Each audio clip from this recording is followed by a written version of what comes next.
Peter in Mile End. We've got you back. Peter, good evening. Hi, Daniel. Daniel, we've bought a kitchen from a well-known supplier. When they've delivered the kitchen, some of the doors were totally incorrect colour, etc. So we had to take them back, and there was a delay on them sending us out new doors, which basically I've lost my builder for 2 days, and he's had to come back at an additional cost for me for 2 days. So I've raised this as a complaint with the company. However, they are refusing to speak to me because it was purchased through my builder's account. Although he has sent them an email, they requested a password and everything. He's done all of that.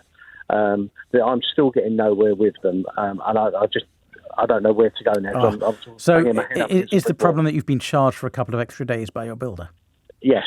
And of course, your builder's perfectly entitled to do that. You don't have a problem with that. No, totally get that. Yeah. Right. So this is a problem.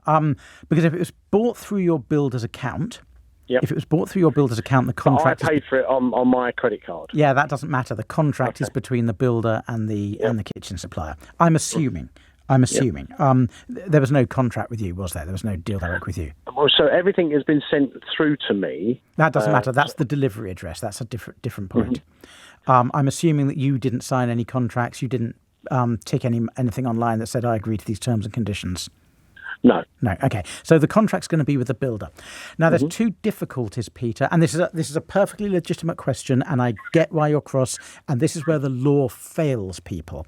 There are two problems with you winning a claim against the kitchen company. Number one, you don't have a contract with them, and Peter, I'm still getting. Are you sure you don't have your radio on or TV on or something like that? No, there's not. There's nothing on. Okay. Am I on speakerphone? No. No, not at all. All right. I'm finding that I'm going to turn your volume down just for a second, Peter, just while I talk, because there's a lot of feedback. The first difficulty is that the contract with the kitchen company is with your builder, not with you, meaning only your builder can sue under that contract for breach of contract, and your builder hasn't suffered any financial loss. And the court will only be concerned with the financial loss suffered by the builder.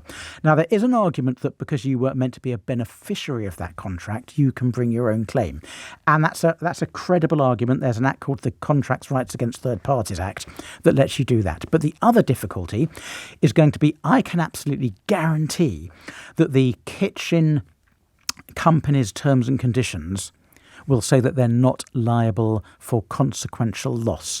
And this is something called consequential loss, having to pay the builder for another couple of days. And even if you can bring a claim under the Contracts Rights Against Third Parties Act, you're still going to be bound by that exclusion clause, which will, I can absolutely promise you, will be in the kitchen company's terms and conditions. Peter, for that reason, I don't think you're going to, but I say I don't think, you're not going to have a claim here. I'm really sorry. And as I say, this is how the law fails people. Okay. All right, that's brilliant. Thank you. All right, thank you.